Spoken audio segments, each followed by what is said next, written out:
Hi, welcome back to OCVarsity.com and this week's boys basketball segment. I'm Dan Albano here with Steve Fryer, and we had quite the game in the Seaview League at El Toro on Tuesday night. Awesome Mr. Fryer, game. what fill us in? I guess a pretty controversial, or at least dramatic. Dramatic and with ending. some controversy here. Okay, so here's what's going on: is Foothill's winning by a point.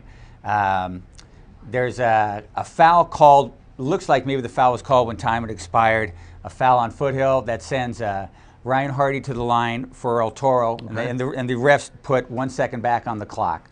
Okay, so Hardy at the line after a timeout, takes the shot, bounces off the back of the rim. Remember, there's 1 second left. Okay. The ball is tipped, and you start the clock not when the ball hits the rim, but when it's tipped, okay? Right. So the ball's tipped, it's up in the air for a while, comes down to the hands of Justin France of El Toro, who banks it in.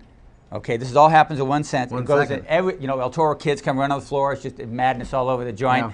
And the refs go, no basket, and so that's it. So Foothill gets the victory by 1 point. Wow. And they're walking off. Well, some kid from El Toro comes up to me with his iPhone and goes, hey, take a look at the video with sound. Shows it to me, Dan, and clearly Justin France's shot leaves his hands before the buzzer.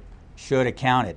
Now, nobody got upset about it. The Foothill coach, Rusty Van Cleve, cool guy, he goes, I think that shot should have counted, and his team was benefited of it. Talked to Todd Dixon of El Toro about it, and he said, a lot can happen in a second, but I don't think it beat the buzzer. So he was very cool about it. He thought it did beat the buzzer, but he said, it's awful long second, a lot could happen.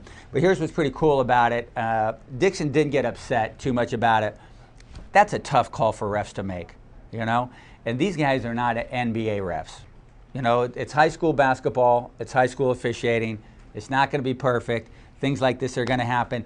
During the course of a game, you're going to get calls go your way and go against you. In the course of a season, you're going to have calls go your way and go against you. This is one of the ones that went against El Toro, but during the course of the season, they still got 6 league games left. I bet El Toro gets a call or two that goes their way. Maybe they should have gotten. All right. Well, when is the video up on OC Varsity? When is that video? That's one question. We got to get that young man to send us the video, Dan. We got to get the video. Was that a 3-man official? No, crew? It was 2, and that's an interesting thought. I've always been against 2-man officiating crews because I think with too many guys out there, you get too many calls. They've seen too much stuff. They're all making calls all the time. The game gets really slow. A lot of free throws really breaks up the flow and the momentum of the game. But I'm thinking now, especially after I saw Orange Lutheran Mater Dei a couple weeks ago, where the game was so fast-paced, so much going on, so much contact, and so many things not seen by the refs, I'm starting to come around to think that 3-man crews might be the way to go in high school ball. Well, it's got to be a tough call, for the officials. That you have something right at the end.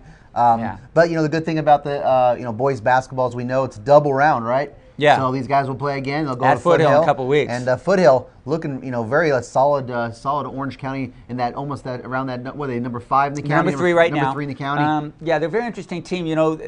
They have like all the pieces in place. They got a real good point guard named Miles Carrillo. Not really fast, but very crafty guy. And they got Cooper Piquel underneath. They got Matt Cochran underneath. They got Mike Atwater, a very good shooter, great three-pointer guy from the baseline, a left-handed guy. Tremendous all-around team. All right, well, that CBU League is pretty good, and we'll see that El Toro Foothill game. I think they played a dramatic game last year, too, I think. It's a great league this year. Good.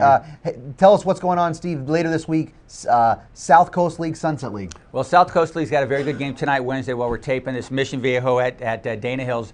They're both 3-0 in league, both very good teams, both in the county top 10. And then on Friday, I get my first look at Los Alamitos, which is number 4 in the county right now. Okay. Tremendous player named James Walker over there. A very good three-pointer over there named Tim Chung. They're playing at Marina, and Marina's, they set the national record for three-pointers last year. They got the James boys over there. Coach Holmes' kid, Brendan Holmes, an excellent shooter as well. Yeah. So Los Al at Marina on Friday. Those are both good games. Yeah, the Walker is an excellent player. Real good slasher, real athletic kid, gets it up. Scorer. With an exclamation mark. Yeah, he is a scorer. So, hey, we got to see what happens with that video. So hopefully you'll be joining us. Stay tuned to OCVarsity.com where we hopefully get this video from this dramatic Foothill El Toro game. If you got it out there, please send it into OC Varsity. And be sure to join us on Wednesday, Friday night on the blogs and following all this great basketball coverage on OCVarsity.com where we've got you covered.